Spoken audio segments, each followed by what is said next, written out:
The last mourner had barely stepped away from my husband Daniel Burns's grave when an elderly woman I had never seen before approached me.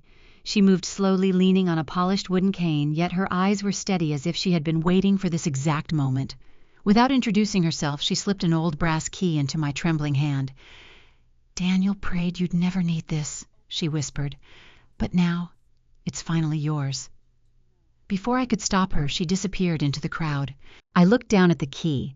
Tiny initials RH were engraved beside the number 214. After 43 years of marriage, I suddenly wondered if the man I had buried that morning had taken one final secret with him. If you've ever uncovered a life-changing secret after losing someone you loved, tell me in the comments. Would you have searched for the truth or let the past remain buried? And if you enjoy emotional family dramas filled with suspense, unexpected twists, and satisfying justice, please like, subscribe, and join our community. Your support truly means the world to us. The truth is, Daniel's funeral wasn't the day my world fell apart. It had started nearly 6 months earlier, the afternoon his doctor quietly folded his hands across the desk and said the word I had spent my entire life hoping never to hear: cancer. For a few seconds I heard nothing else. The doctor's lips kept moving, explaining treatment options, survival rates, and the importance of beginning chemotherapy immediately, but every sentence blurred together into meaningless sounds. I looked at Daniel expecting panic, disbelief, or anger. Instead, he gave the doctor a calm nod. "Thank you," he said. "We'll fight it." Only after we reached the parking lot did I finally break. "This has to be a mistake," I whispered. Daniel wrapped his arm around my shoulders. "We'll take one day at a time." "You don't sound scared." "Oh, Ruth," he smiled gently, "I'm terrified." That confession somehow comforted me more than false optimism ever could.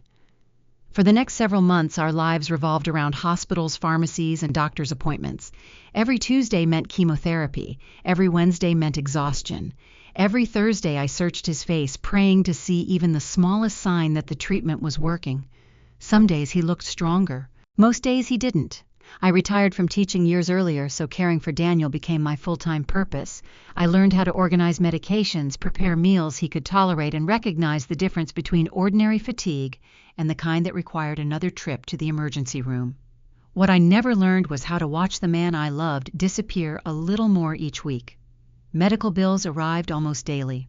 I spread them across our dining room table one afternoon, trying to make sense of the growing stack. Insurance covered part of the treatment. The rest was frightening. I reached for my calculator just as Daniel walked in carrying 2 mugs of coffee.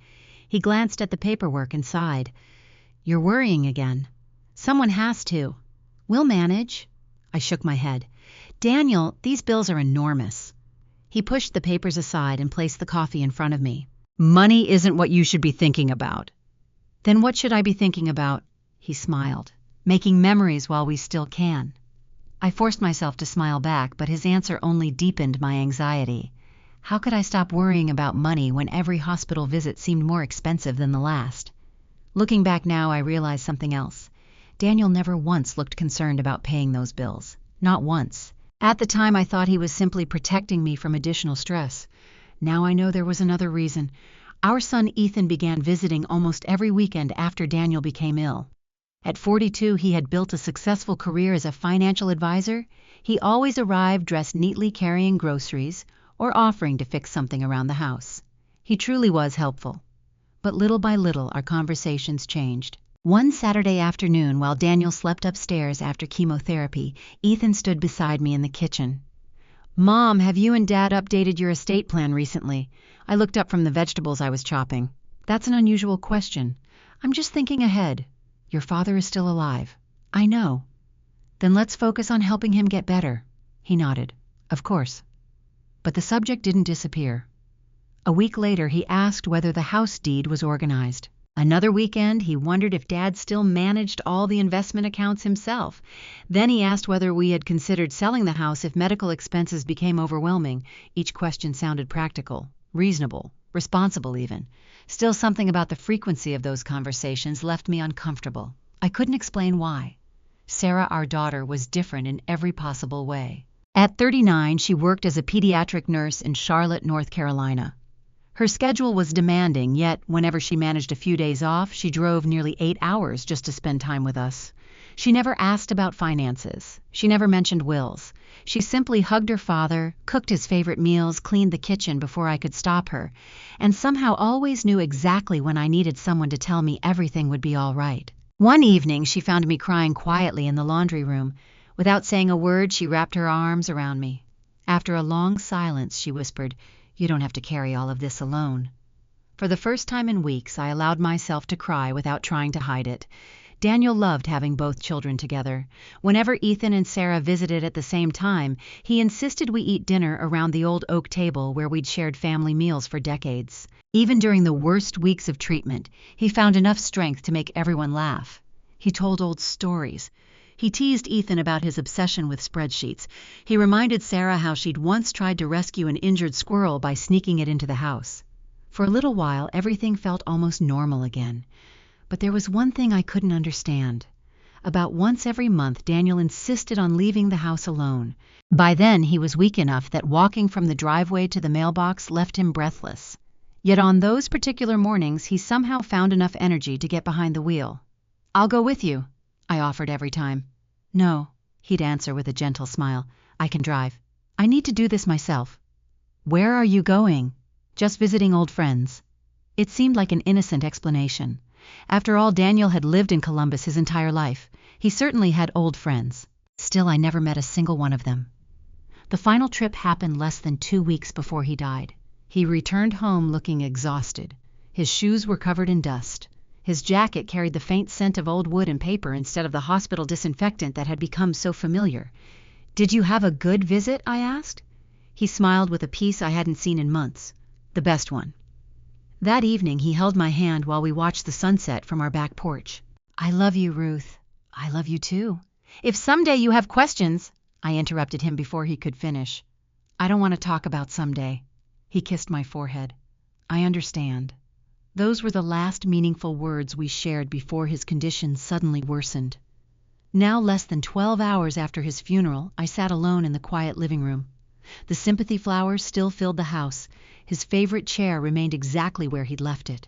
Everything looked painfully ordinary, except Daniel wasn't there. I reached into my coat pocket and closed my fingers around the brass key. The engraved initials caught the light once again. RH-214. Just then I heard footsteps on the staircase. Ethan walked into the living room carrying a thick folder. He hesitated before speaking. "Mom," he said carefully, "I think we should start discussing the house before things become more complicated." I quietly slipped the brass key deeper into my pocket. For reasons I couldn't explain, I knew one thing with absolute certainty. No one, not even my own children, could know about it. Not yet. I looked at Ethan for several seconds before answering. "The house?" He shifted the folder from one hand to the other. "I don't mean selling it tomorrow. I just think we should start organizing everything while it's still fresh." "Your father was buried this morning." "I know." "Then today isn't the day." He lowered his eyes. "I'm sorry." For a moment I almost felt guilty for snapping at him. Ethan had always approached problems logically. Perhaps discussing paperwork was simply his way of coping with grief. Still, something about his timing unsettled me. He quietly placed the folder on the dining room table. "It's only information. Mortgage records, property taxes, maintenance estimates. You don't have to look at it now." "I won't." He nodded. "I'll come back in a few days." After he left, I locked the front door and leaned against it. The silence inside the house felt heavier than ever. My hand instinctively slipped into my pocket. The brass key was still there, cold, solid, real. For the 100th time since the funeral, I studied the tiny engravings, RH-214.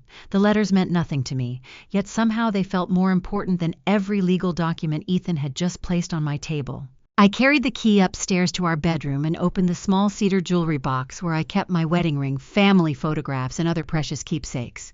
I started to place the key inside, then I stopped. Something inside me resisted hiding it away. Instead, I slipped it back into my cardigan pocket. "I think you want me to carry this," I whispered to Daniel's memory.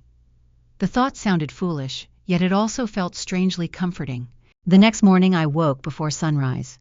For 43 years, Daniel had always been the first one awake. He would make coffee, read the newspaper, and gently tease me for sleeping an extra 15 minutes. Now the kitchen greeted me with unbearable quiet. I made coffee anyway, only 1 cup this time. Progress, I supposed. After breakfast, I decided to enter Daniel's home office. I had avoided it since the day he died. The room smelled faintly of cedar-old books and the aftershave he'd used for decades. His reading glasses rested beside a yellow legal pad. Several sharpened pencils sat perfectly aligned inside a ceramic mug Sarah had made for him in elementary school. Nothing had moved. I sat behind his desk. "All right," I said softly. "If you left me a mystery, I suppose this is where I start."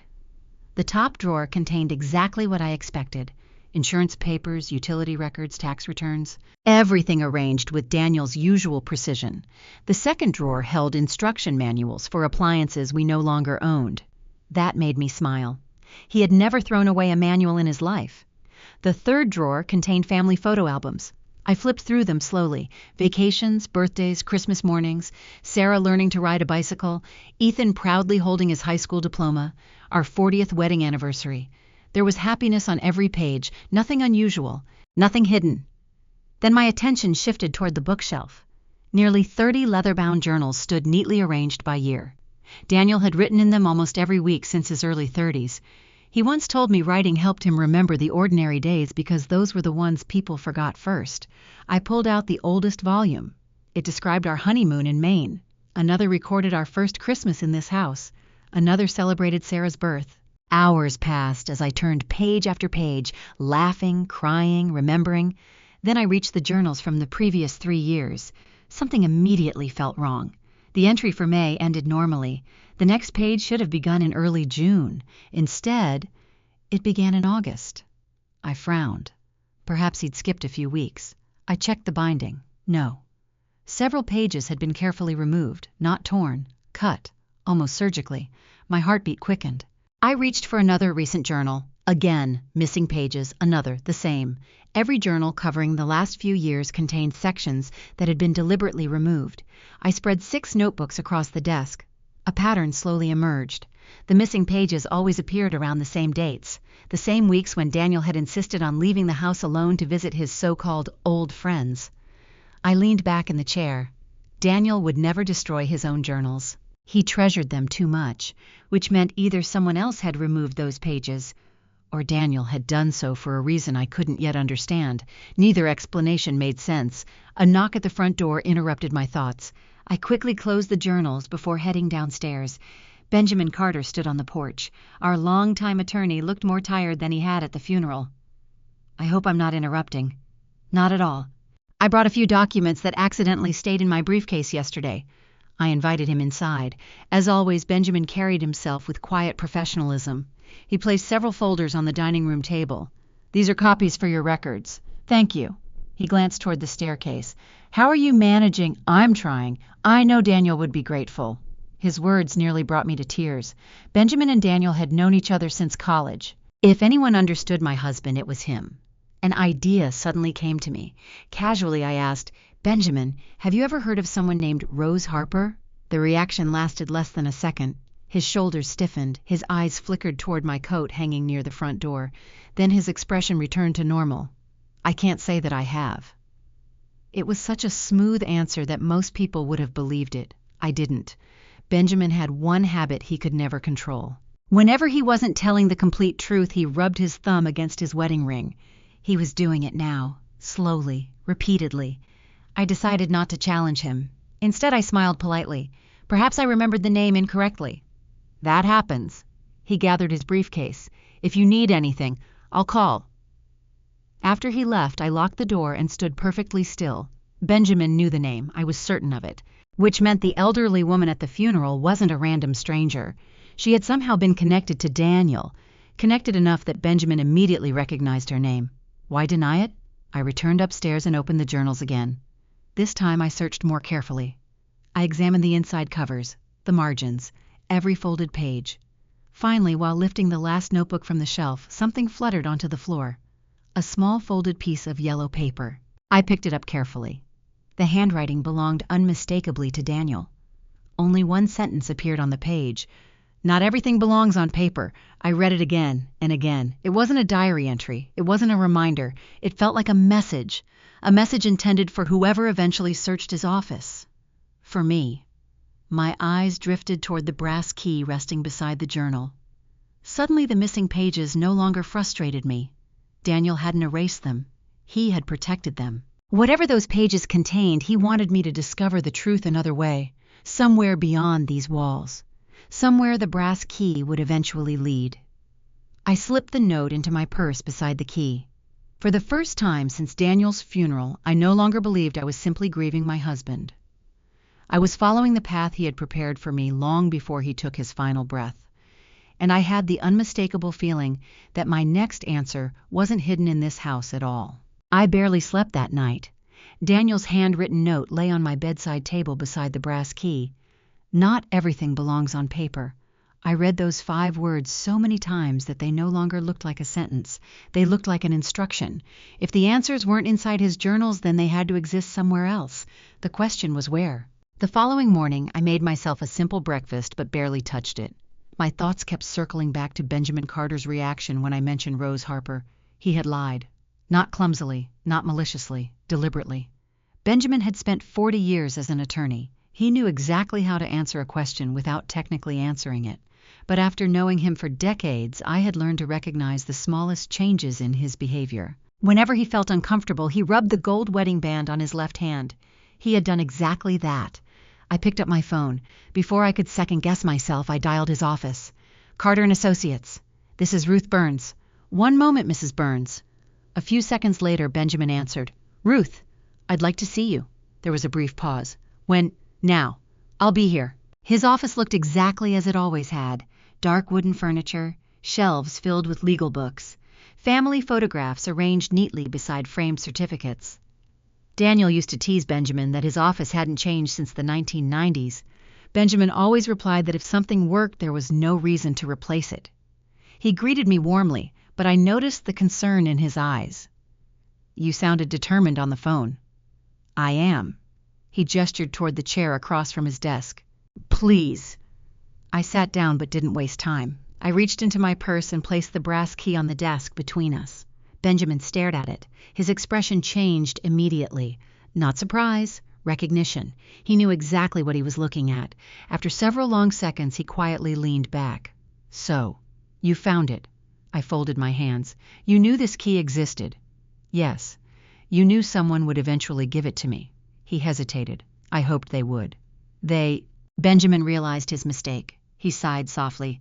"I've already said too much." "No, you haven't said nearly enough." He looked exhausted. "Ruth, my husband trusted you." "He did. I trusted you too." "I know." "Then stop treating me like a child." The words hung in the air. Benjamin removed his glasses and rubbed his eyes. "I've been dreading this conversation." "Then let's finally have it." He looked toward the window overlooking downtown Columbus. "Daniel asked something of me years ago." "What?" "He asked me never to interfere." "Interfere with what?" "Your journey." I couldn't help laughing. "My journey? It sounds ridiculous." "It does." But those were his exact words. I leaned forward. "What journey begins with a mysterious key handed to a widow at her husband's funeral?"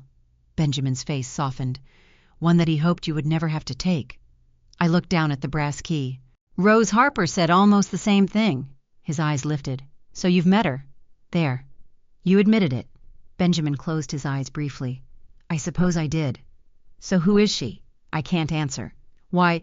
"Because Daniel specifically asked me not to." "He also asked you to lie." "No." "I simply chose not to tell the truth." I shook my head in disbelief. "You sound exactly like a lawyer." He smiled for the first time. "Occupational hazard." The smile disappeared almost immediately. "I know you're angry." "I'm confused." "That's understandable." "Did Daniel have another family?" Benjamin's eyebrows shot upward. "No." "Another wife?" "Absolutely not." "A daughter I never knew about?" "No." "A business partner?" "No." I sighed heavily. "Then what?" Benjamin looked directly into my eyes. "Ruth, I can tell you one thing." I waited. "Rose Harper was never your enemy. Nor was she ever a threat to your marriage." Something inside me relaxed. I hadn't realized how deeply that possibility had been troubling me. "So she wasn't..." "No. There was never a romantic relationship." "Not even remotely?" I nodded slowly. One fear disappeared. 100 questions remained. Benjamin stood up. "Come with me." He led me out of his office and down a hallway toward an old conference room. "I want to show you something." Inside, framed photographs covered one wall. Community events, volunteer projects. Scholarship ceremonies, food drives. Benjamin walked directly toward one photograph taken decades earlier. There. I stepped closer. The photograph showed a much younger Daniel wearing jeans, work boots, and a baseball cap. Standing beside him was a woman, older than Daniel, short silver hair, kind eyes. Even though she looked much younger than she had at the funeral, I recognized her instantly. Rose Harper. Around them stood dozens of volunteers unloading boxes from a truck. Children laughed in the background. Everyone looked busy. Everyone looked happy. What is this? 30 years ago. Where? East Columbus Community Outreach Center. I studied the picture carefully. Daniel looked genuinely happy. Not like someone posing for a photograph, like someone exactly where he wanted to be. Benjamin pointed toward another photograph, then another, then another. Every single one included Daniel, and nearly everyone included Rose. Sometimes they served meals. Sometimes they painted classrooms. Sometimes they planted trees. Sometimes they repaired old bicycles while neighborhood children watched. None of the photographs suggested romance. Instead, they suggested years of working side by side. How long? I asked quietly. Benjamin answered without hesitation. Nearly 30 years. I stared at him. 30 years? Yes. And he never mentioned her? No, not once. Benjamin nodded. I know. I turned toward him. Why would my husband hide 30 years of volunteer work from me? Benjamin smiled sadly. He wasn't hiding the work. Then what was he hiding? The reason! I felt my frustration rising again. Every answer creates another mystery. I warned him that would happen. You argued with him. We argued many times. What did you tell him? I said you deserved the truth immediately. And what did Daniel say? Benjamin's eyes became distant as though hearing an old conversation. He told me, if Ruth ever learns the whole story, she has to experience it herself. Otherwise, she'll never understand why. Why what? Benjamin slowly shook his head. I've already crossed the line. I can't cross it completely. I walked back toward the first photograph. Something caught my attention. Near the entrance of the old building stood a weathered wooden sign. The words were faded, but still readable. East Columbus Community Outreach Center. The building looked strangely familiar. I've seen this place. Benjamin nodded. You probably drove past it dozens of times. Does it still exist? It does? Is it still open? No. It closed years ago. What happened? Funding disappeared. The program slowly ended. I remained silent. Then I asked the question already forming in my mind. Should I go there? Benjamin didn't answer immediately. Instead, he walked to the window. When lawyers answer questions, he said quietly, people assume we're giving advice. So I won't advise you. He turned back toward me. But if I had lost someone I loved, and I discovered they'd spent decades connected to one place, I know where I'd begin. I understood. He couldn't tell me what to do, but he had told me enough. As I reached the door, Benjamin spoke one last time. Ruth. I looked back. When you arrive, don't leave if the building looks abandoned. Before I could ask what he meant, he pressed his lips together as though regretting his own words. I walked out carrying the brass key tightly in my hand. For the first time since Daniel's funeral, I had a destination. Tomorrow I would drive to the abandoned East Columbus Community Outreach Center, and somehow deep inside I knew that behind its aging brick walls waited the first real chapter of the life my husband had never told me about. The next morning I left the house earlier than I had planned. The brass key rested inside my coat pocket while Daniel's handwritten note remained tucked safely inside my purse. Not everything belongs on paper. As I backed out of the driveway, I glanced at the empty porch where Daniel always stood to wave goodbye whenever I left for errands. For more than 4 decades, that small ritual had never changed. Now there was only silence. I drove east through Columbus, following roads I had traveled hundreds of times over the years. Morning traffic moved steadily, but my mind was somewhere else entirely. I kept replaying Benjamin's final words. Don't leave if the building looks abandoned. It was such an oddly specific warning. Why would he say that, unless someone or something was still there? 25 minutes later, I turned onto a quiet street lined with aging brick warehouses and vacant storefronts. Most of the neighborhood had clearly seen better days. Then I saw it. The East Columbus Community Outreach Center. The brick building stood behind a rusted iron fence. Time had faded the once red bricks into shades of brown and gray. Several windows were boarded up. Weeds pushed through cracks in the sidewalk, and the wooden sign near the entrance leaned slightly to one side. At first glance, the place looked completely deserted. I almost kept driving. Then I remembered Benjamin's warning. I parked across the street and simply sat there for a full minute.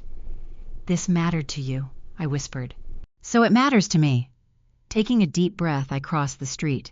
The front gate hung partially open. Its rusty hinges squealed softly as I pushed through. The yard had once been carefully maintained. I could still see flower beds beneath the overgrown weeds. An old playground stood near one corner, its swings gently moving in the breeze. Children must have laughed here once. The thought made my chest tighten. I climbed the cracked concrete steps leading to the front entrance. The wooden door looked weathered but solid. I knocked. No answer. I knocked again, louder this time. Still nothing. Just as I turned to leave, I heard the faint sound of footsteps inside. The door slowly opened. Standing before me was an elderly man, perhaps in his late 70s. He wore faded denim overalls over a plaid flannel shirt despite the warm weather. His silver beard was neatly trimmed, and deep wrinkles framed kind blue eyes that studied me carefully. For several seconds neither of us spoke. Finally he asked quietly, "Can I help you?" I'm looking for information." "What kind?" I hesitated. "This place."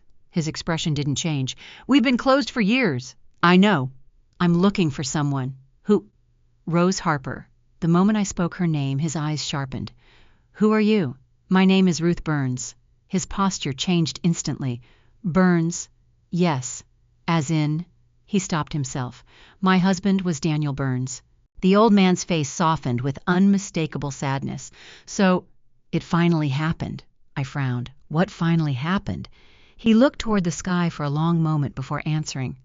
"Daniel passed away." I nodded. "We buried him yesterday." The old man quietly removed his cap. "I'm sorry. So very sorry."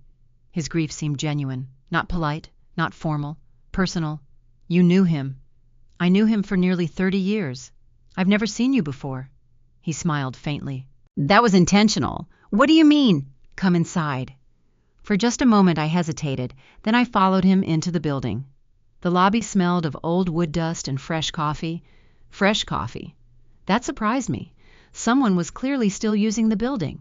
Although many rooms appeared empty, the floors were clean. The walls had recently been dusted. Someone cared for this place. The old man led me into what had once been a community meeting room. Several folding tables remained neatly stacked along one wall. Children's artwork still decorated bulletin boards that had yellowed with age. It felt less like an abandoned building, and more like a place quietly waiting. He motioned toward a chair. "I'm Henry Lawson." I immediately remembered Benjamin's accidental slip. "Henry. So Benjamin knows you." Henry chuckled. "Benjamin knows everyone." He poured 2 cups of coffee from an old stainless steel pot. "I'm afraid all I have is black." "So did Daniel." Henry smiled. "Yes, he always did." That simple sentence nearly brought tears to my eyes. Hearing someone speak about Daniel in the present tense felt strangely comforting. Henry sat across from me. "So, what did Rose give you?" Again, another person who already knew. I slowly removed the brass key from my pocket and placed it on the table. Henry stared at it for several seconds. Then he smiled. "I wondered if she'd kept it polished. You've seen this before. Many times." "What does it open?" Henry looked directly at me.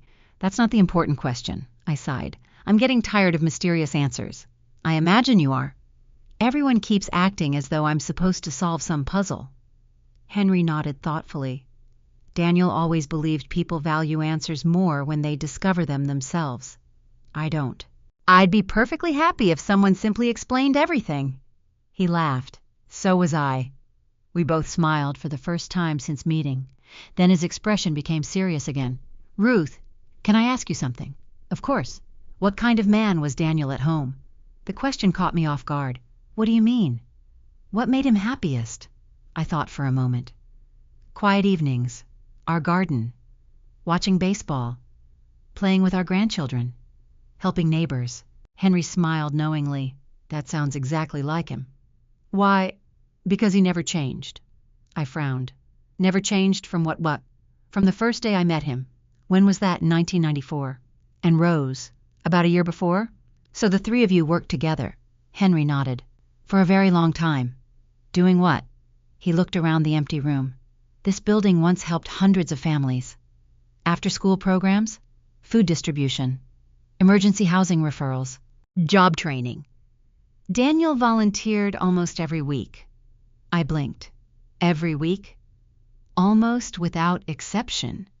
I stared at him in disbelief. That's impossible. Why, because he was home. Henry smiled gently. Not every Thursday evening. My mind immediately returned to all those nights Daniel claimed he had meetings with old engineering friends. Every Thursday. Nearly every week. For years. Had he been coming here instead? Why didn't he tell me? Henry became quiet. I asked him that once. What did he say? He said, "Kindness isn't kindness if you're collecting praise for it." I lowered my eyes. That sounded exactly like Daniel. Completely. Painfully. Exactly. Henry stood and walked toward an old filing cabinet in the corner. He unlocked the top drawer. Instead of removing papers, he took out a faded photograph. He handed it to me. The picture showed Daniel standing beside dozens of smiling children outside this very building. Some held backpacks. Others clutched wrapped Christmas presents. Every child wore the biggest smile imaginable. In the center stood Daniel, laughing, looking happier than I'd ever seen him. My throat tightened. "I've never seen this photograph. I didn't expect you had." I carefully turned it over. Written on the back in Daniel's unmistakable handwriting were 6 simple words. Some gifts should remain anonymous forever. Before I could ask another question, footsteps echoed somewhere deeper inside the building. Henry slowly looked toward the hallway. A faint smile crossed his face. "I believe Rose is finally here." My heart began pounding. After days of chasing clues, I was finally about to meet the woman who had placed the mysterious brass key in my hand at Daniel's funeral. The footsteps grew louder with each passing second. I found myself gripping the edge of the table without realizing it. For days I had replayed the moment at Daniel's funeral over and over in my mind. The elderly woman had appeared, handed me the brass key, whispered a single sentence, and disappeared before I could even ask her name. Now I finally had the chance. An elderly woman stepped into the doorway carrying 2 canvas grocery bags. She wore a light blue cardigan over a simple white blouse, and her silver hair was neatly tucked behind her ears. She paused the moment her eyes met mine. For a long moment neither of us spoke. Henry quietly stood. "Rose." She slowly set the bags on the floor. "So," she said softly, "we finally meet properly." I rose from my chair. "You're Rose Harper." She nodded. "And you're Ruth." There was no surprise in her voice, only sadness. "You knew I'd come. I hoped you would." I searched her face for something: guilt, nervousness, uncertainty, but found none of those emotions. She simply looked relieved. "I have questions," I said. "I know. A great many questions." "I expected nothing less." Henry glanced between us. "I'll make fresh coffee." Neither of us answered. He quietly disappeared down the hallway, leaving us alone. Rose slowly pulled out a chair across from me. "Please." I remained standing. "No. Not until you tell me who you are." She accepted my reaction with a small nod. "My name is Rose Harper. I've known Daniel for 32 years. We met here. Doing volunteer work. Yes. And we became friends." I folded my arms. "That's all." She looked directly into my eyes. "That is the truth. But not the whole truth." "No. It isn't." I finally sat down. Benjamin refused to answer my questions. He was honoring Daniel. Henry keeps speaking in riddles. He is honoring Daniel too. "And you," she smiled sadly. "I'm trying to honor both Daniel and you." I frowned. "I don't understand." "I know." For several seconds Rose simply studied my face. Finally she said quietly, "You loved your husband very much." "I still do." "I know. So tell me why I never heard your name." Rose lowered her eyes. "Because Daniel insisted." "Why, he believed that if people thanked him, they would stop seeing the people he was trying to help." Her answer confused me. "What does that mean?" Rose leaned back in her chair. "Daniel didn't volunteer because it made him feel important. He volunteered because he believed dignity mattered. He never wanted anyone to feel indebted to him." "I knew he volunteered." "You knew a small part." "I've realized that. He wanted it that way." I reached into my purse and placed the brass key on the table. "What does this open?" Rose looked at it affectionately. "You've been asking the wrong question." I sighed. Henry said exactly the same thing. "Because it's true." "Then tell me the right question." She gently touched the key with one finger. The right question is, why did Daniel leave it to you? I stared at her. All right. Why? Rose didn't answer immediately. Instead, she asked, did Daniel ever tell you what he feared most? Yeah. Losing me. She smiled faintly. That was one fear. But not the greatest. I waited. He feared becoming someone people admired, instead of someone who quietly helped. I shook my head. That still doesn't explain the key. No, it doesn't. She looked toward the hallway where Henry had disappeared. When Daniel first came here, this center was struggling. We barely had enough volunteers. Funding was disappearing. There were children coming after school who hadn't eaten since lunch. There were elderly people choosing between medication and groceries. There were families sleeping in their cars. Every sentence made my chest tighten. Rose continued softly. Daniel never tried to solve every problem. He simply solved the one in front of him. He repaired broken furnaces. He fixed leaking roofs. He bought winter coats. He paid utility bills. He drove cancer patients to appointments. He tutored children. He listened. I felt tears forming. I never knew. No. You weren't supposed to. Why? Because every time I suggested he tell you, he smiled. What did he say? Rose laughed quietly through moist eyes. He'd say, if Ruth knows, she'll insist on helping too. Despite everything, I smiled. He wasn't wrong. I know. He loved that about you. Silence settled between us. Finally, I asked the question that had haunted me since the funeral. Were you ever in love with him? Rose looked genuinely startled. Then she smiled with unmistakable warmth. Oh, Ruth, no, never. He was like the younger brother I never had. My husband died many years ago. Daniel helped me through that grief. And after that, we simply kept helping other people. Relief washed over me before I could stop it. I hadn't realized how deeply that possibility had lingered in the back of my mind. Rose seemed to notice. You don't need to compete with ghosts. I know. You were always his home. Those words struck something deep inside me. You really knew him. I did. Then tell me one thing. She nodded. Anything. During the last 6 months, he kept leaving home. He said he was visiting old friends. Rose's eyes filled with tears. He was. I don't understand. He came here, nearly every Thursday, even when he was sick, especially then. But why? Because he was preparing. For what? She looked toward the brass key once more. For the day he hoped would never come. My heartbeat quickened. The day he died? Yes, I swallowed hard. So he knew. He knew the treatments weren't working. He accepted it before anyone else did. I closed my eyes. Daniel had never admitted that to me, not once. He had protected my hope until the very end. Rose reached into the pocket of her cardigan and carefully removed a small folded envelope. It was old. Its edges were worn from being handled many times. She placed it beside the brass key. I've been carrying this since the day Daniel gave it to me. I stared at it. My name is written on it.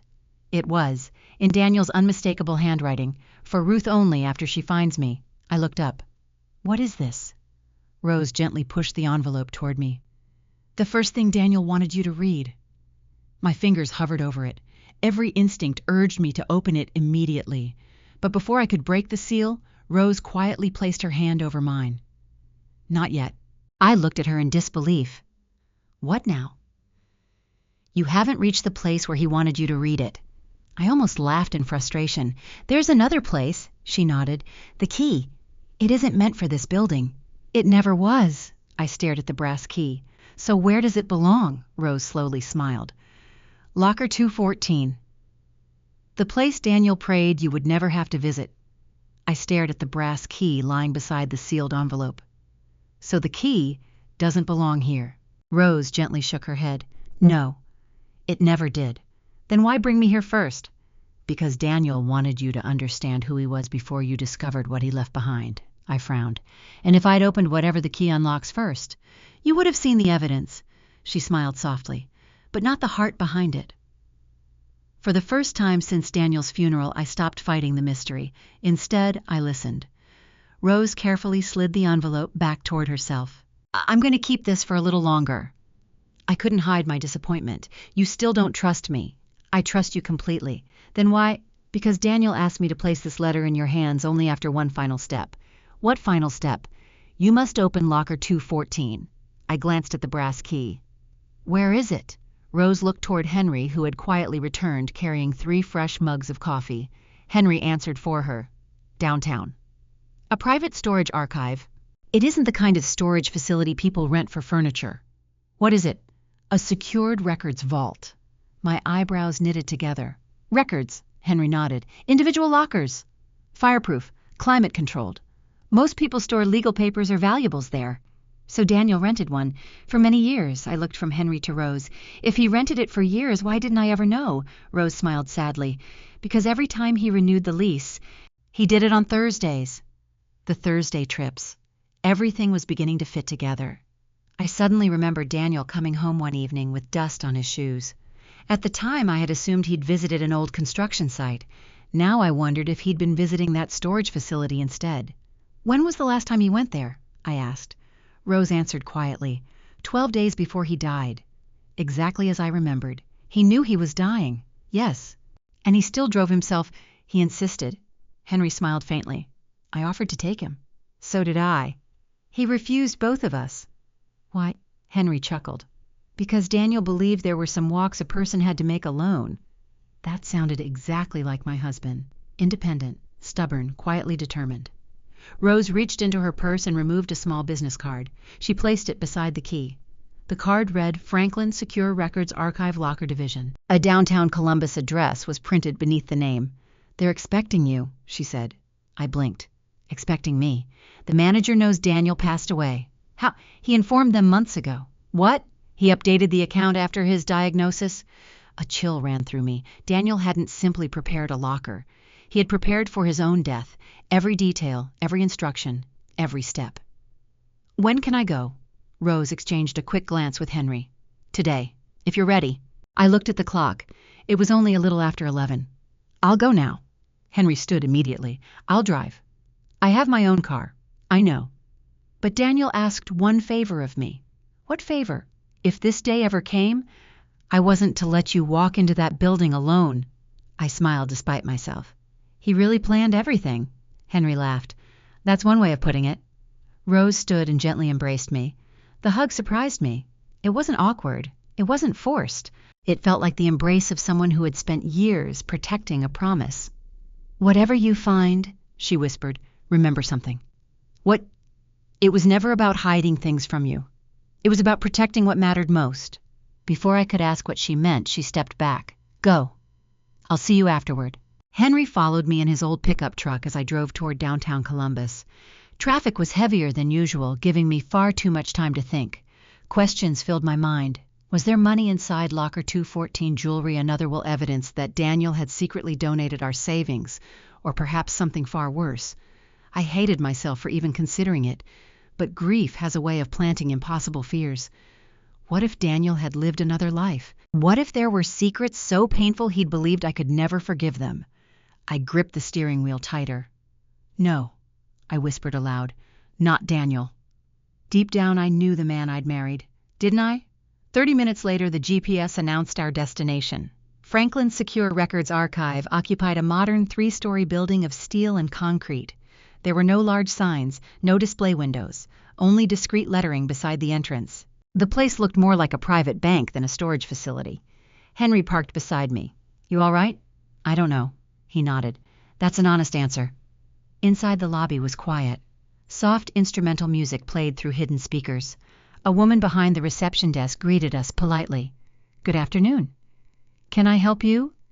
I stepped forward. My name is Ruth Burns. Her expression immediately softened. I'm very sorry for your loss, Mrs. Burns. You were expecting me. Yes, she reached beneath the counter and retrieved a sealed folder. Mr. Burns left specific instructions. My pulse quickened. He did, yes. She checked my driver's license carefully before comparing it with paperwork inside the folder. Everything matched. She then looked toward Henry. And you must be Mr. Lawson. Henry smiled. I am. She nodded. Mr. Burns requested that Mr. Lawson be allowed to accompany you until the locker is opened. Another instruction. Another carefully planned detail. The receptionist pressed a button beneath the desk. A security door unlocked with a soft click. "Our vault manager will meet you downstairs." A tall man in his 60s appeared moments later. "Mrs. Burns." "Yes." "I'm Michael Avery." He shook my hand warmly. "I knew your husband for many years." "You did?" "We only met once a year," he smiled, "when he renewed his lease." I swallowed. So he really came here every year, without fail. Michael led us down a quiet hallway and into an elevator requiring a security card. The doors opened into a climate-controlled underground vault lined with hundreds of narrow metal lockers. Everything gleamed, everything was silent. Each aisle was carefully numbered. Michael stopped beside one particular row. He pointed ahead. "There." I followed his gaze. Mounted on the wall was a small brass plate. "Locker 214. For a moment I couldn't move. This tiny metal door had occupied Daniel's thoughts for years. He had protected it, prepared it, entrusted strangers to guard it, all for this moment. Michael turned toward me. "The locker is legally yours now." He stepped aside. "This key should fit." My hands trembled as I removed the brass key from my pocket. Henry quietly rested a reassuring hand on my shoulder. "Take your time." I inserted the key into the lock. It slid in perfectly. The metal clicked with a sound so small, yet somehow it echoed through the entire vault. I slowly wrapped my fingers around the handle, after days of questions. After 43 years of believing I knew everything about my husband, I was finally about to discover the secret Daniel Burns had spent years preparing me to find. For several long seconds I couldn't bring myself to pull the handle. The brass key remained in the lock, my hand wrapped tightly around it. My heart pounded so loudly that I barely heard the quiet hum of the climate control system surrounding us. Henry stood a respectful distance behind me. Michael Avery, the vault manager, waited silently near the end of the aisle. No one rushed me, no one spoke. Finally I took a slow breath and pulled. The locker door swung open with a soft, metallic click. I had expected to see stacks of cash, jewelry, property deeds, perhaps another will. Instead, there were 4 neatly labeled archival boxes. Nothing more. I blinked. For a moment, I actually thought there had been some mistake. Henry stepped closer but didn't look inside. "This is exactly how Daniel left it." I slowly removed the first box. A label on the lid read letters. The second box was labeled recordings. The third journals. The fourth memories. I looked back at Henry. "That's it." He smiled gently. "What were you expecting?" "I don't know." "I suppose something valuable." Henry's eyes softened. "Ruth, you haven't opened them yet." Michael wheeled over a small cart. "If you'd like, there's a private viewing room upstairs." I nodded. "I don't want to read any of this here." Within minutes, we were seated inside a quiet conference room furnished with a large wooden table. The 4 boxes sat neatly before me. No one spoke. It felt almost like opening a time capsule. I lifted the lid of the first box. Hundreds of envelopes filled the interior. Every one had already been opened years earlier. None carried my name. Instead, they bore names I had never seen. Some were handwritten, some typed, some written in careful cursive by elderly hands. Others clearly came from children. I picked one at random. It read, "Dear Mr. Burns, you don't know me well enough to remember my face, but last winter you paid our heating bill after my husband lost his job. We never learned how to thank you because you refused to tell us your first name. Our children slept in warm beds because of you. Every Christmas we remember your kindness. May God bless you as richly as you've blessed our family." My vision blurred. I reached for another. "Mr. Burns, thank you for fixing the wheelchair ramp outside my mother's house. 3 contractors said they couldn't do it without charging thousands of dollars. You arrived on a Saturday morning with your own tools.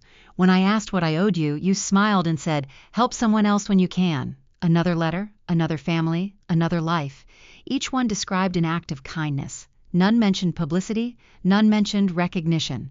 Every single person believed Daniel wanted to remain anonymous." I looked at Henry. "How many are there?" "I've never counted." "There must be hundreds." "There are." I carefully returned the letters to the box.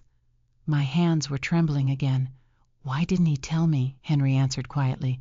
"Because if he'd told anyone, people might have thanked him instead of paying kindness forward." I lowered my head. That explanation sounded so unmistakably like Daniel that it hurt. I opened the second box. Inside rested dozens of carefully labeled USB drives and several older digital voice recorders. Each recorder carried a handwritten date. One caught my attention immediately, December 24th, 2018, another March 12th, 2020, another July 6, 2023. Henry smiled. He talked to himself. Yes, sometimes he recorded ideas, sometimes memories, sometimes instructions. My eyes settled on the newest recorder. Its label read, 1 week before hospital. My breath caught. I don't think I'm ready. You don't have to listen today. I nodded. Not yet. Carefully I closed the box.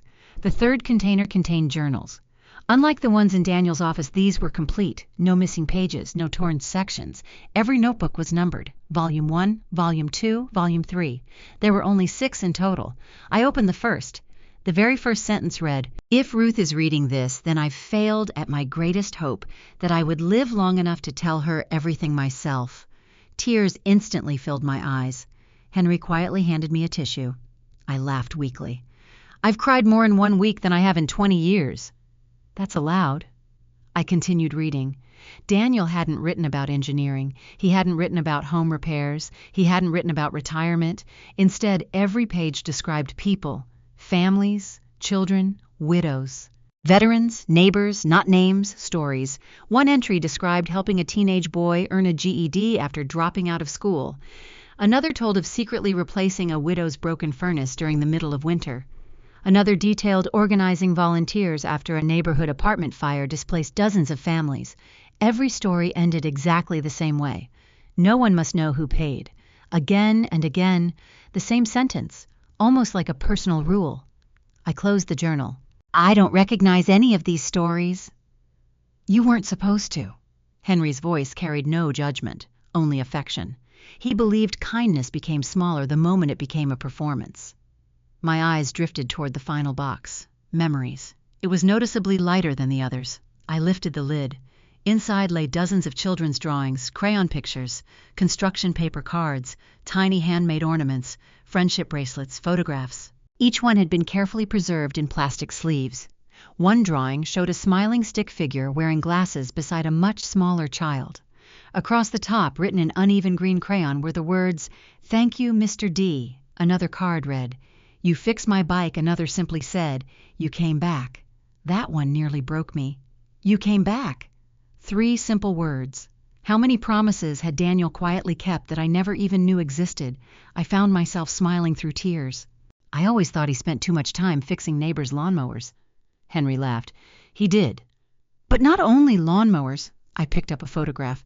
Daniel stood beside 4 children holding freshly painted backpacks. His smile looked different, not bigger, freer, as though helping strangers had allowed him to become the person he always wanted to be. I turned the photograph over. On the back, Daniel had written one sentence, "The world changes one person at a time." I couldn't speak. The room remained quiet for nearly a full minute. Finally, I looked at Henry. Was all of this funded by him? Henry nodded slowly. Partly. He donated money. He donated time. He convinced others to help. But he never wanted credit. So people believed many different volunteers were responsible. I leaned back in my chair. Then a realization struck me. The medical bills. Henry looked at me. What about them? Daniel wasn't worried. No. Because he still had money. Henry didn't answer immediately. Instead, he looked toward the closed journals. "Ruth, everything you need to understand that question isn't in these boxes." I frowned. "Then where?" Henry smiled gently.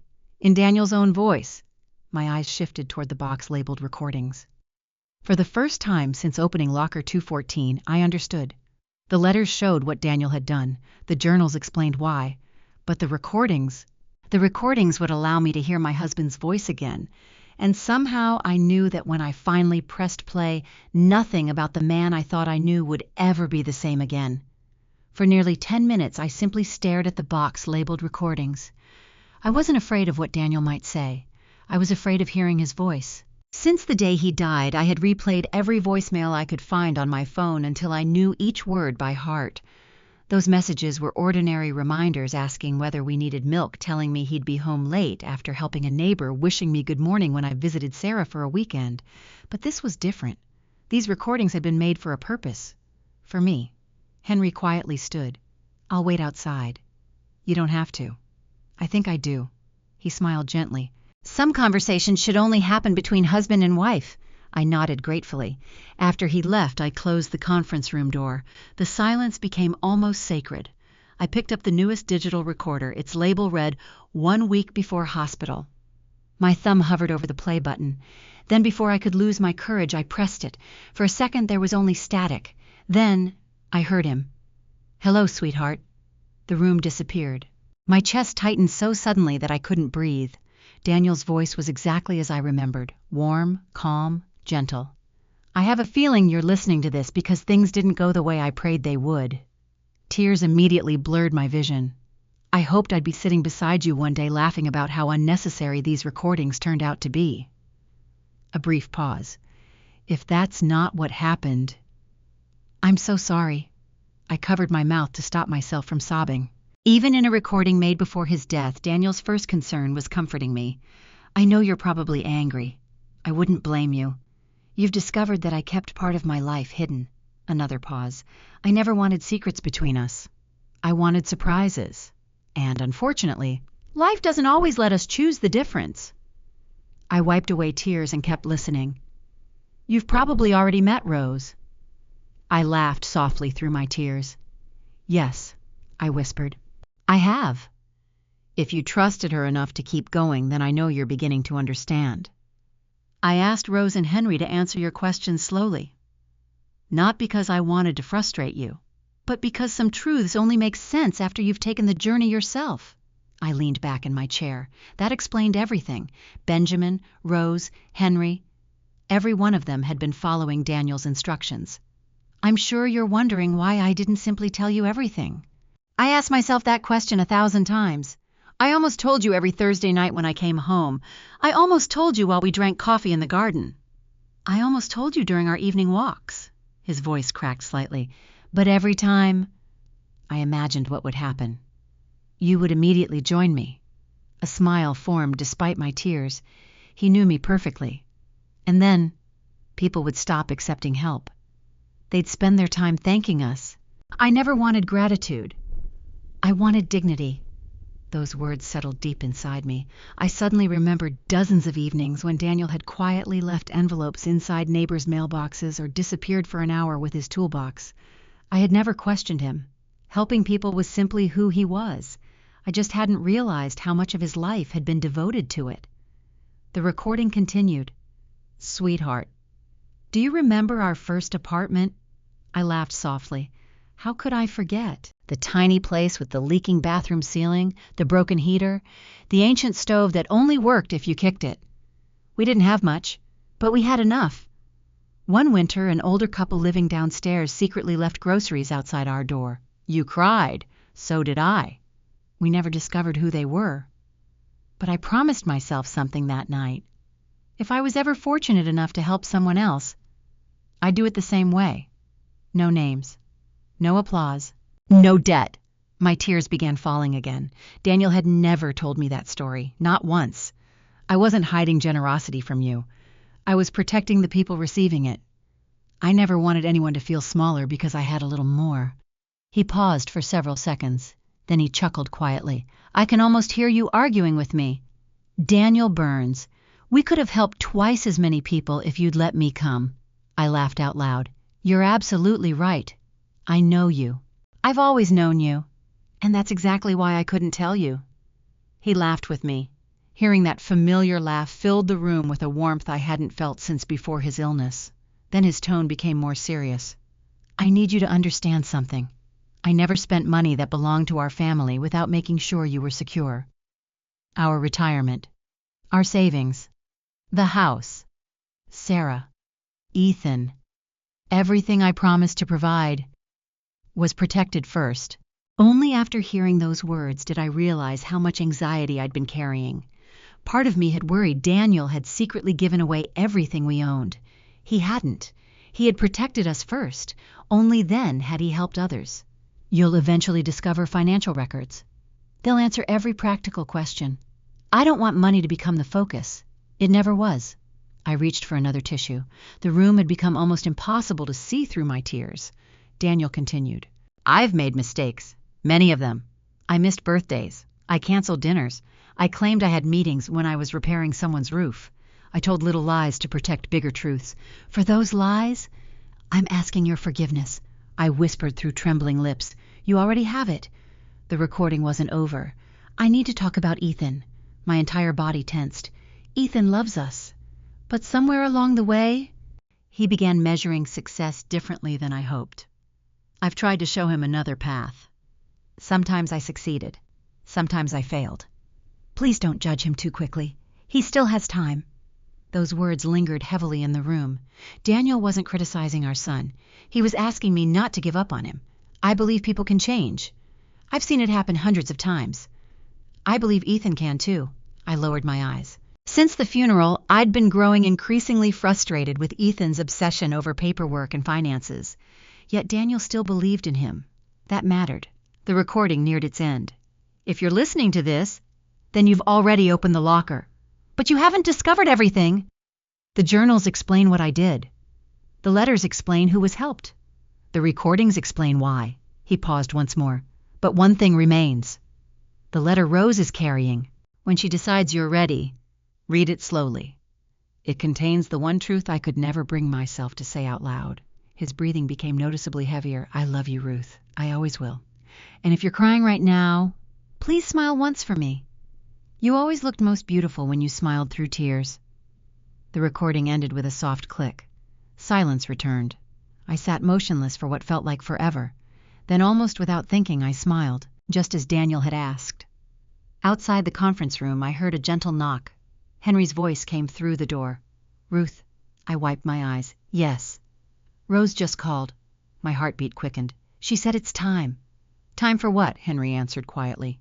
She's ready to give you Daniel's final letter. For a long moment, I couldn't answer Henry. My fingers were still resting on the recorder, as though letting go of it would somehow erase Daniel's voice from the room. Finally, I stood and carefully placed the recorder back inside its box. I'll never get used to hearing him like that, I whispered. Henry nodded with understanding. You don't have to. He waited while I gathered myself. When I opened the conference room door, he didn't ask what Daniel had said. He simply handed me a clean handkerchief. He always knew you'd cry. I smiled faintly. He did. He planned for everything, Henry chuckled. Almost everything. What didn't he plan? You. I looked at him curiously. What do you mean? He could predict your decisions most of the time. But he always admitted one thing. Ruth has a way of surprising me. Hearing those words made me smile again. Perhaps grief and love could exist together after all. Henry drove behind me as we returned to the outreach center. The afternoon sun hung low in the sky, casting long shadows across the quiet streets. When I stepped inside the building, Rose was sitting alone at one of the old folding tables. The sealed envelope rested in front of her. She looked up as I entered. You listened to him. I nodded. Every word. And I understand him more than I ever have. Rose smiled softly. I thought you would. She slowly picked up the envelope. This belongs to you now. She placed it in my hands with remarkable care, almost as though she were returning something sacred rather than a simple letter. I studied Daniel's handwriting once more. For Ruth, only after she finds me. This time no one stopped me. I carefully broke the seal. Inside was a single handwritten letter folded into thirds. The familiar handwriting immediately blurred through my tears. I unfolded it carefully. My dearest Ruth, if you're reading this, then you've already met the people who carried one of the greatest privileges of my life. They weren't keeping my secret from you because they doubted your love. They were protecting a promise I asked them to keep. I paused to steady my breathing. The ink seemed almost alive. I could picture Daniel sitting at his desk writing every word. I continued. I've spent weeks trying to decide how to begin this letter. Every version sounded wrong. So I'll begin with the truth. You have always been the greatest blessing of my life. My tears returned instantly. Rose quietly slid a box of tissues across the table. I smiled my thanks without looking away from the page. Everything good I ever did became possible because you gave me a home worth coming back to. Every Thursday evening when I left, I wasn't escaping my family. I was carrying our family's kindness into someone else's difficult day. I closed my eyes for a moment. Our family's kindness, not his kindness, ours, even though I hadn't known it. The letter continued. There is something else I've never told you. My heartbeat quickened. This was the sentence he had mentioned in the recording. The one truth he couldn't say aloud. I read slowly. 3 months before Sarah was born, our first child died. Everything around me disappeared. The room, the table, the voices, gone. I stared at the sentence. 3 months before Sarah, our first child, I whispered aloud before I realized I had spoken. No. Daniel and I had lost a pregnancy early in our marriage. That much was true, but not this. Not what the letter described. Rose looked at me with gentle concern. You didn't know? I slowly shook my head. Daniel had never called that tiny life our first child. We had buried the grief silently. Perhaps because we were young. Perhaps because neither of us knew how to talk about it. My eyes returned to the letter. I watched you carry that grief while trying to protect me from your pain. You believed you had failed. You never did. Tears streamed freely down my face. For years I had quietly blamed myself. Even after Sarah and Ethan were born, healthy part of me had always wondered whether I'd somehow caused that first loss.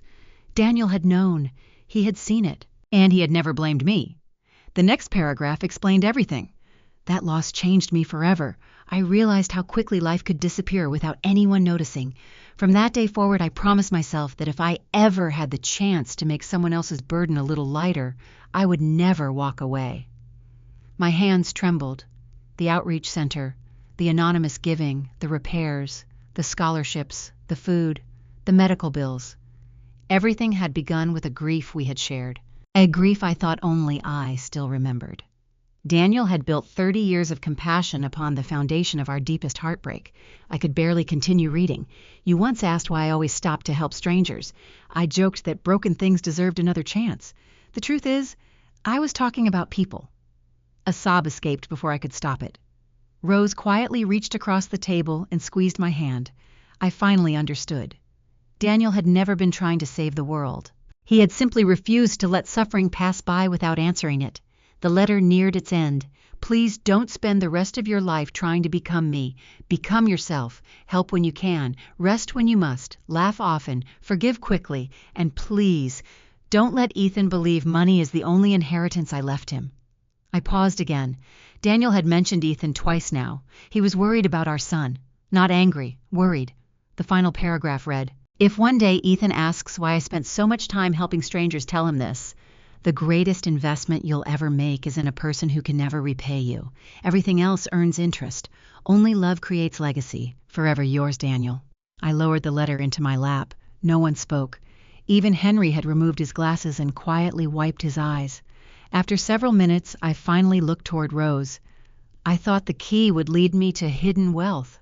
Rose smiled gently. It did. I looked around the old outreach center, the faded walls, the children's drawings, the volunteers' photographs, the letters, the journals, the recordings, the lives Daniel had quietly touched.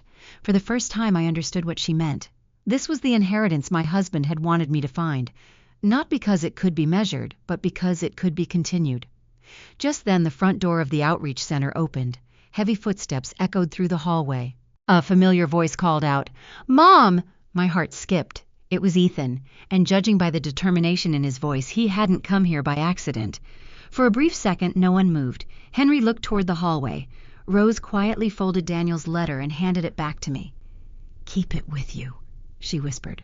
I carefully slipped it into my purse beside the brass key. Another set of footsteps echoed across the old wooden floor. "Mom!" Ethan appeared in the doorway. His eyes immediately moved from me to Henry, then to Rose. For several long seconds, he simply stared.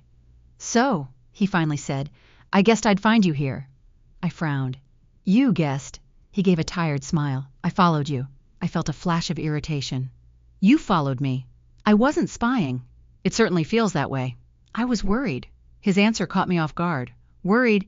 I didn't know where you'd gone. I called the house. You weren't there. I drove past and saw Henry's truck leaving. So I followed." His explanation sounded reasonable. Even so, something about it felt incomplete. Henry stepped forward. "Hello, Ethan." Ethan nodded politely. "Mr. Lawson. So you've met." Henry smiled. "We have." Ethan's eyes settled on Rose. "And you must be Mrs. Harper." Rose offered her hand. "Rose is fine." He shook it gently. "I've heard your name." She raised an eyebrow. "From your father?" "No. From my mother." A faint smile crossed Rose's face. I imagine she had quite a few questions. She still does. I folded my arms. That's true. Ethan looked around the meeting room. The 4 archival boxes still rested on the table. His eyes widened slightly. Are those? They belong to your father. He slowly approached the table, but stopped before touching anything. I didn't know. Neither did I. Silence settled over the room.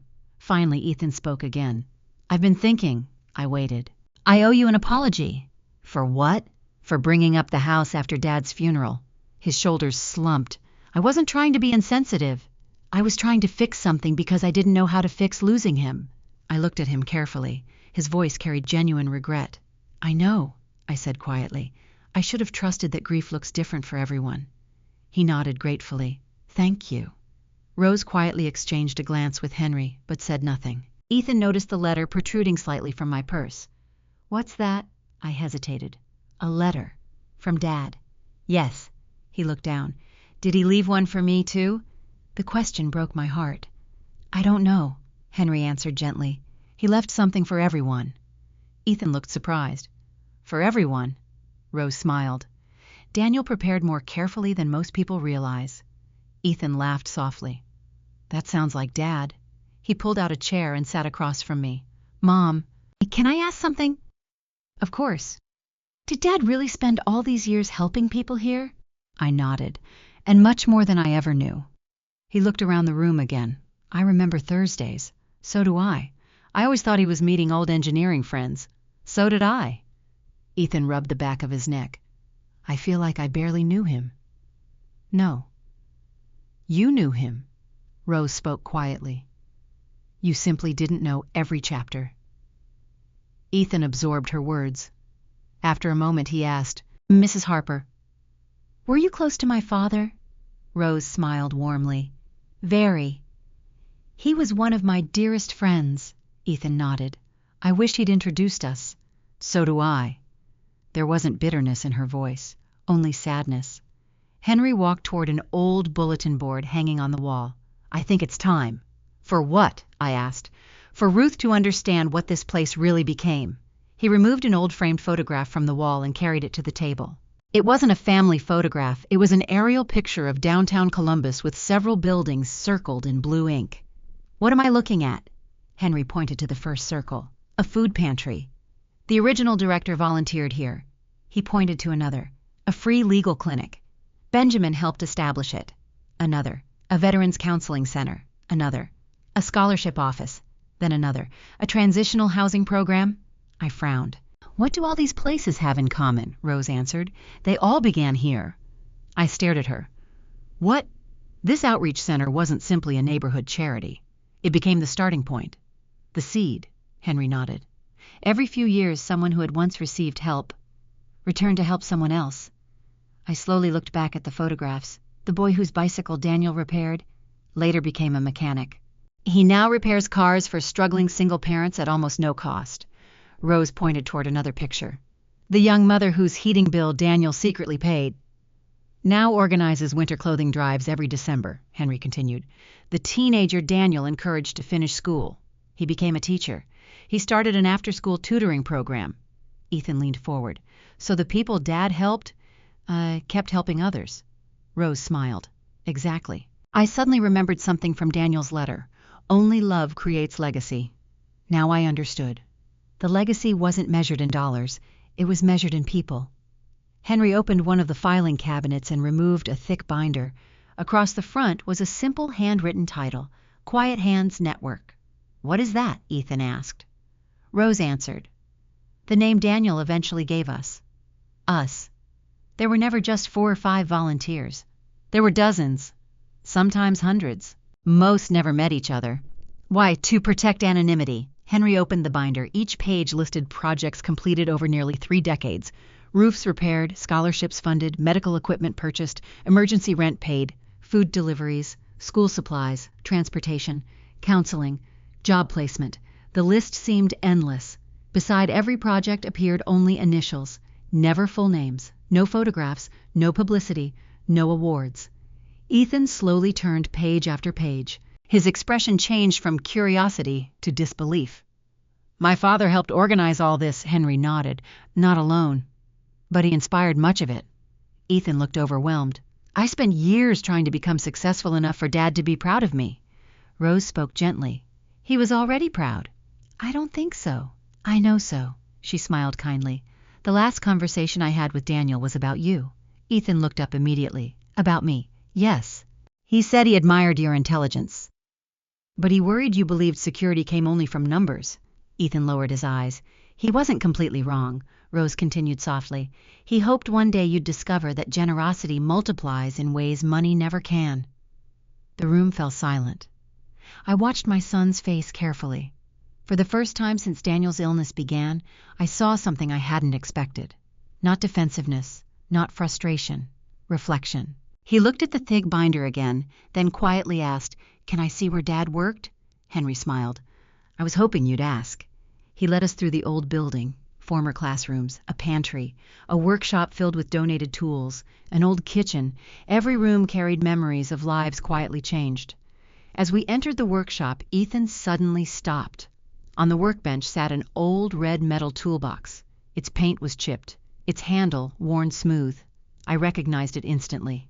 "Daniel's toolbox," I whispered. Henry nodded. "He left it here."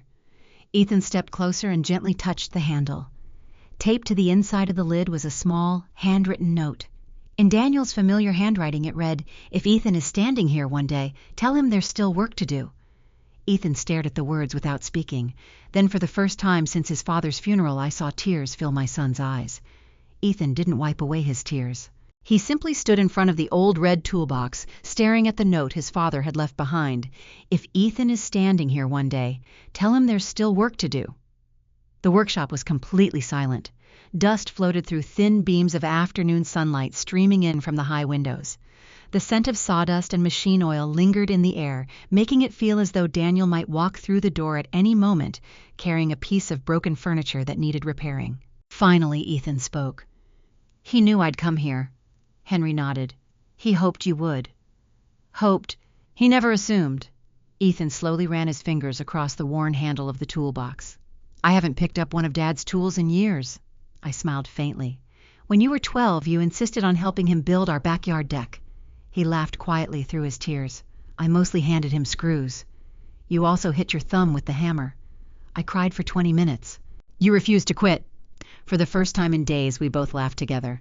Henry opened the toolbox. Inside, everything was perfectly organized. Tape measure, levels, screwdrivers, wrenches, pencils sharpened to identical lengths. Daniel's habits had never changed. Resting on top of the tools was a folded sheet of paper. Henry carefully unfolded it. "It's a project list." He handed it to Ethan. Across the top, Daniel had written jobs waiting their turn. Beneath the title were handwritten notes. Repair wheelchair ramp for Mrs. Collins. Replace broken porch steps for the Hernandez family. Install smoke detectors at Jefferson Apartments. Help Marcus finish rebuilding community greenhouse. Several entries had check marks beside them. Others remained unfinished. Ethan swallowed hard. "He made this while he was sick." Henry nodded. "The chemotherapy exhausted him." So he began writing down everything he hoped to finish. I looked at the unfinished list. He knew he wouldn't complete it. He knew. A painful silence settled over us. Then Ethan quietly folded the paper. "I'll finish them." No one spoke. He looked at Henry. "Every one of them." Henry's eyes glistened. "I think Daniel would like that." We returned to the meeting room carrying the toolbox.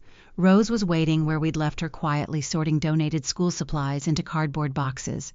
She looked up as Ethan entered. "You found his list." "I did. And I'm going to finish it." A warm smile spread across her face.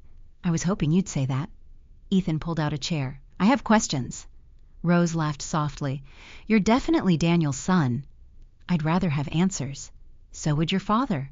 We all smiled. Ethan leaned forward. "How did all this become so organized?" "I understand Dad volunteered. I understand people helped one another. But this," he gestured toward the binder's photographs and project lists, "this feels much bigger." Rose folded her hands. "It didn't begin as an organization. It began with 4 people sitting around this very table. 4. You've met 3. She pointed toward herself. "Me," toward Henry. "Henry," then toward the empty chair beside her. "Your father. And the 4th, Benjamin Carter." I blinked. "Benjamin?" Rose nodded. "He handled paperwork. Henry repaired things. I coordinated volunteers. Daniel connected people. Connected them how he noticed needs. If someone's roof leaked, Daniel somehow knew. If a family quietly lost their income, Daniel usually heard before anyone else. If an elderly neighbor was too proud to ask for help, Daniel found another reason to knock on the door. I smiled through fresh tears. That sounds exactly like him. Rose returned the smile. He paid attention. Most people listen. Daniel noticed. Henry added quietly. He remembered birthdays, children's names, favorite baseball teams. People trusted him because he remembered they mattered. Ethan stared at the tabletop.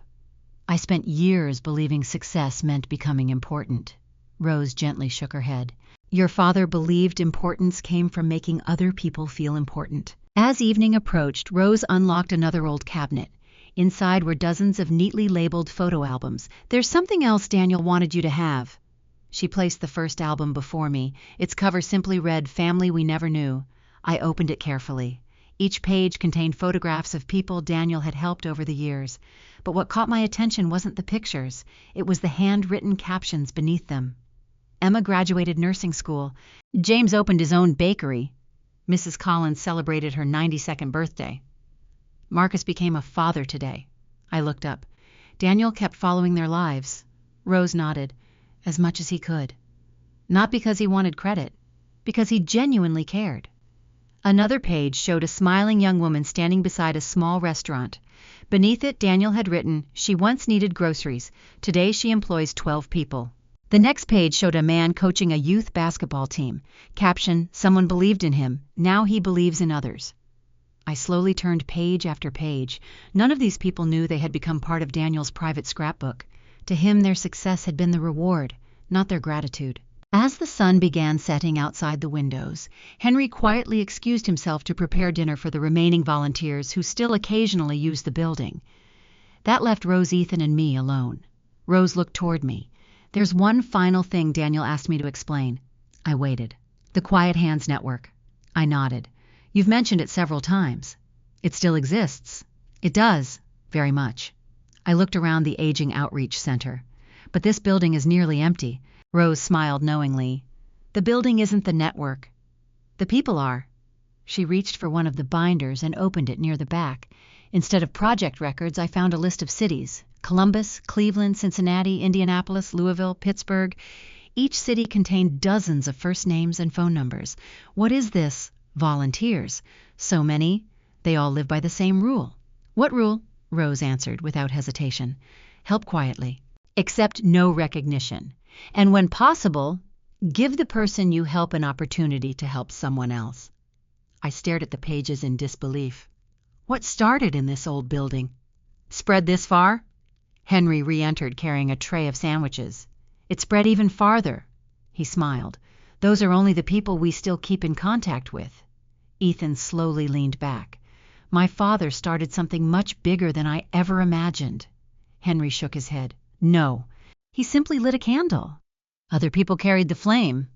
Those words stayed with me. Daniel had never wanted followers. He had simply hoped kindness would continue traveling farther than he ever could. As we quietly ate together, my phone buzzed. Benjamin Carter's name appeared on the screen. I answered immediately. Benjamin! His voice sounded unusually urgent. Ruth, I've just received something. What is it? It arrived this afternoon by certified courier. What arrived? A package. From whom? There was a long pause. Then Benjamin answered quietly. It was mailed by Daniel. Nearly 6 months before he died. And according to his written instructions, I'm supposed to open it tomorrow morning. Benjamin's words echoed in my mind long after the call ended. A package, yes, from Daniel, mailed 6 months before he died. I stood near one of the outreach center's old windows, staring into the gathering dusk. For days I had believed I was nearing the end of Daniel's carefully planned trail. Instead, another door had opened. Rose walked over quietly. What did Benjamin say? I slipped my phone into my purse. Daniel mailed him something 6 months before he died. She looked surprised. A package? Yes. She exchanged a thoughtful glance with Henry. I didn't know about that. You didn't? She slowly shook her head. No. Daniel never told us everything. That answer somehow comforted me. Until then, I had assumed Rose, Henry, and Benjamin knew every detail of my husband's plans. Apparently, Daniel had entrusted each of them with only one piece of a much larger picture. He compartmentalized everything, Henry said with a faint smile. If one promise became impossible to keep, the others would still survive. I laughed softly. Even now he's organizing us. Henry grinned. That's Daniel. The next morning, Ethan insisted on driving me to Benjamin's office. I'd like to be there, he said, if you don't mind. I looked at him for a long moment. The man sitting beside me wasn't quite the same son who had asked about the house the day after the funeral. There was a softness in his voice now, a willingness to listen. I'd like that, I answered. As we drove downtown, neither of us spoke much. Eventually, Ethan broke the silence. I couldn't sleep. Neither could I. I kept thinking about Dad. So did I, he hesitated. Mom, can I ask something difficult? Of course. Do you think Dad was disappointed in me? I turned toward him. No. You didn't hear the recording. I know. He asked me not to judge you too quickly. Ethan stared ahead at the road. He really said that he believed you still had time. His eyes glistened. I spent so many years trying to impress him. You already had. I don't think I realized that. I gently rested my hand on his arm. Neither did I. Benjamin was waiting when we arrived. His secretary quietly led us into the conference room. A medium-sized brown package rested in the center of the table. It was sealed with clear packing tape. Daniel's familiar handwriting appeared across the front, delivered to Benjamin Carter. Open only after Ruth has received my letter. Benjamin adjusted his glasses. I checked the postmark. When? 6 months before Daniel passed away. He prepaid storage with the courier company, so they held it exactly. I looked at the package. I never imagined someone could plan this far ahead. Benjamin sighed quietly. I don't think Daniel enjoyed planning it. I think he simply loved you enough to do it. No one argued. Benjamin carefully cut the tape. Inside was another envelope. This one was addressed to him. He unfolded the letter and silently read the first page. Almost immediately his eyes filled with tears. I had known Benjamin for over 40 years. I had never seen him cry. He cleared his throat before reading aloud. My friend, if you're opening this, then thank you for keeping your promise. Benjamin paused. I know how difficult it was for you to say less than you wanted to. A faint smile crossed Benjamin's face. That was certainly true, he continued. Now I need you to do one final thing. Benjamin looked down at the next paragraph. Tell Ruth everything about the foundation. I frowned. The foundation? Benjamin reached deeper into the package. This time he removed a thick blue folder. Across the cover were the words, Burns Family Community Trust. I looked at Ethan. He looked just as confused. Benjamin opened the folder. Daniel established this legally 3 years ago. What is it? A charitable trust? My eyebrows rose. You mean a charity? In practical terms, yes, but structured as a permanent family trust. Benjamin spread several documents across the table. The trust owns a modest investment portfolio. It generates annual income. That income is used to fund Quiet Hands projects. I stared at the paperwork. So every year, Benjamin nodded, the trust continues operating, whether Daniel is alive or not. My heart tightened. He planned for the work to continue. He insisted it must. Ethan leaned forward. Who's responsible now? Benjamin smiled gently. According to these documents, you are. He looked directly at me. Ruth. I blinked. Me. You've been named chair of the Burns Family Community Trust. I was speechless. I've never managed anything like this. Benjamin laughed softly. Neither had Daniel when he started. He turned another page. There's more. The trust has 3 additional trustees. He pointed to each name. Rose Harper, Henry Lawson, then, he looked at Ethan. Ethan Burns. My son looked stunned. Me. Benjamin nodded. Your father specifically requested it. But I don't know anything about charity. Benjamin smiled. Daniel anticipated that concern. He opened another envelope. Inside was a single handwritten note.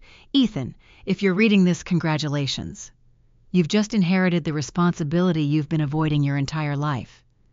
Despite ourselves, we all laughed. Benjamin continued reading. Money is easy to manage. People are harder. Learn their names. Listen before solving. And remember that spreadsheets can measure expenses, but never hope. Ethan lowered his head. I don't deserve this. Benjamin folded the note. Perhaps not yet. Neither did Daniel when he began. Silence settled over the room. Finally, Ethan spoke. I'd like to accept. Benjamin smiled. I thought you might. After reviewing the legal documents, Benjamin drove us to the outreach center. Rose and Henry were waiting. When Benjamin explained the trust, neither of them appeared surprised. So he finally told you, Rose said softly. Benjamin nodded. The timing was his. Rose looked toward me. What do you think? I glanced around the old building. The faded walls, the children's drawings, the worn workshop, Daniel's toolbox, his journals, his letters, his voice. Then I looked at Ethan. He wasn't studying the legal papers anymore. Instead, he was looking at the unfinished project list inside his father's toolbox. I think, I said slowly, Daniel never intended this to end with his death.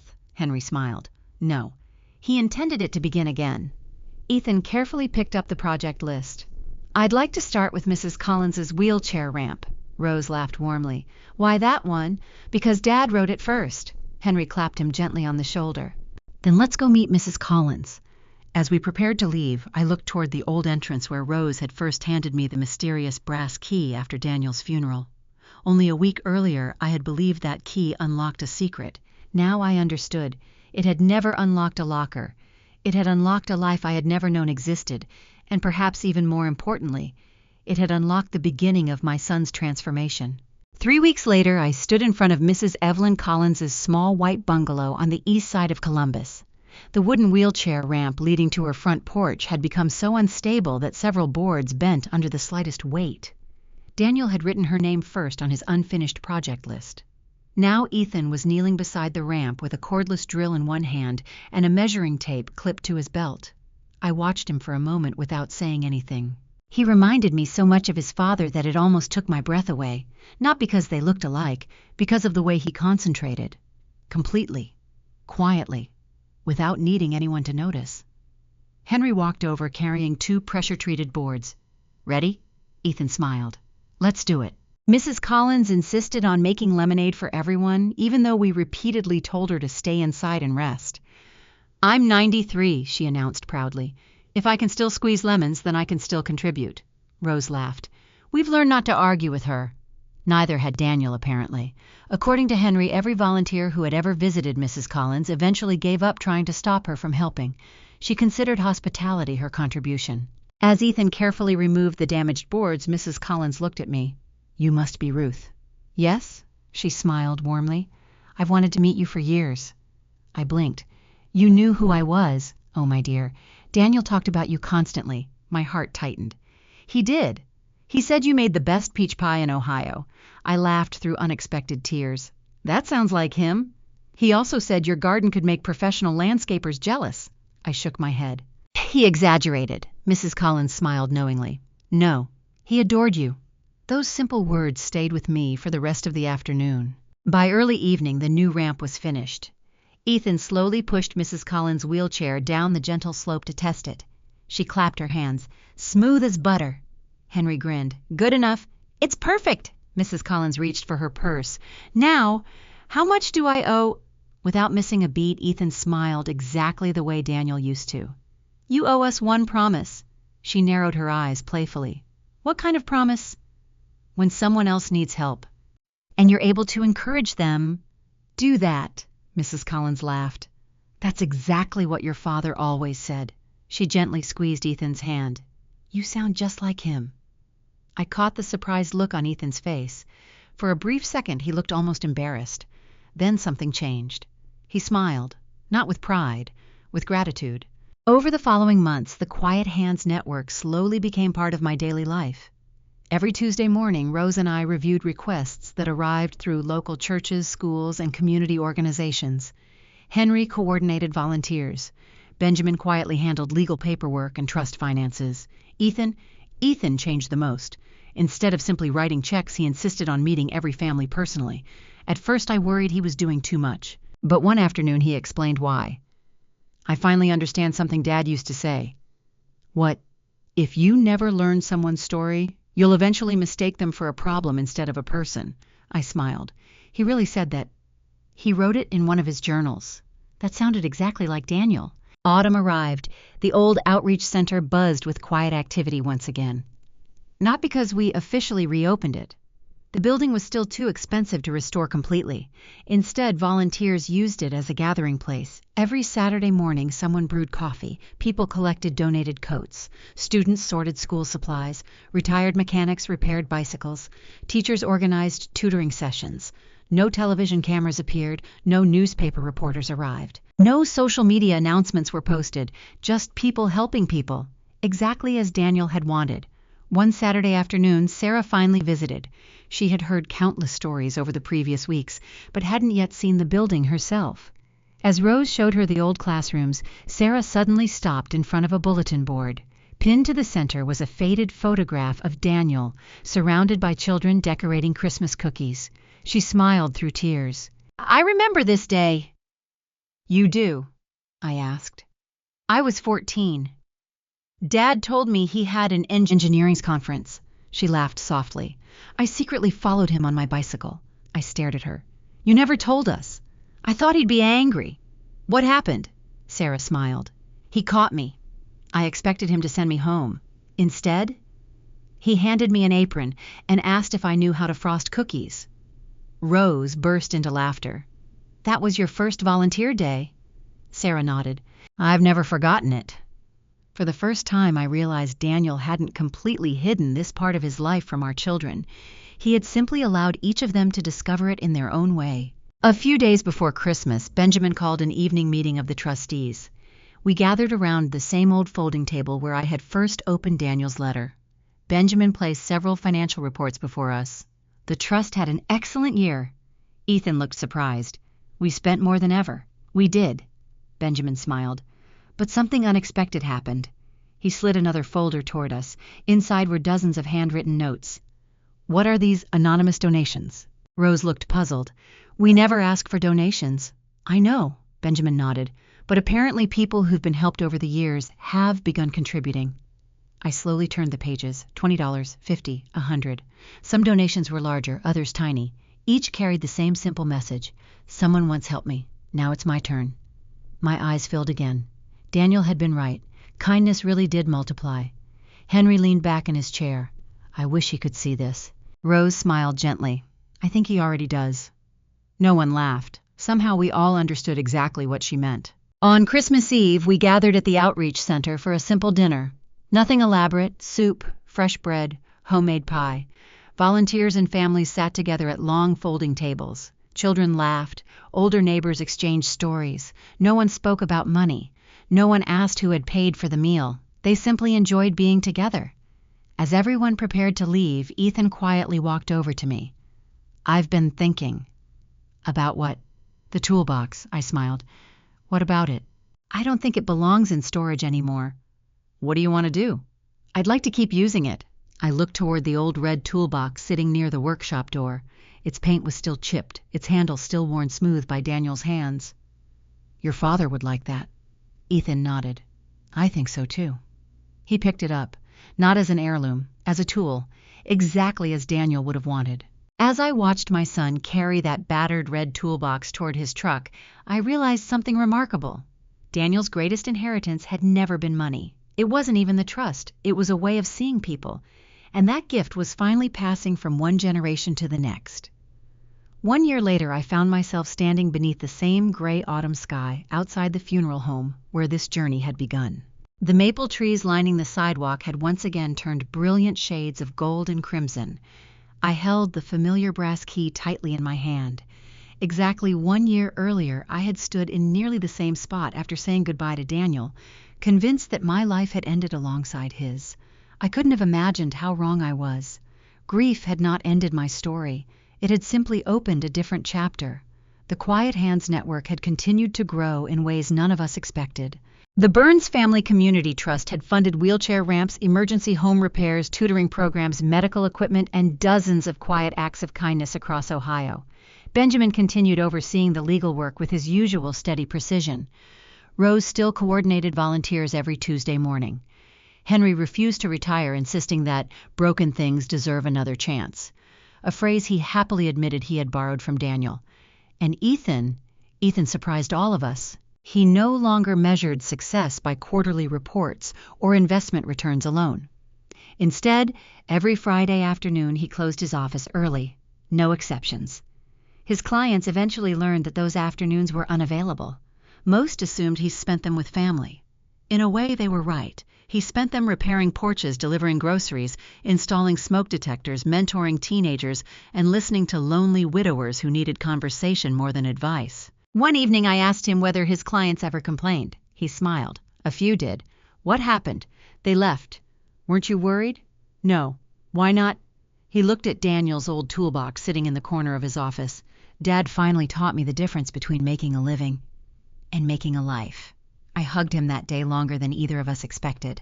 Sarah became just as involved, though, in her own way. As a pediatric nurse, she organized free health screenings for children whose families couldn't easily access medical care. She also convinced several coworkers to volunteer. When I asked why she worked so hard after already spending long shifts at the hospital, she laughed. I inherited Dad's inability to ignore people.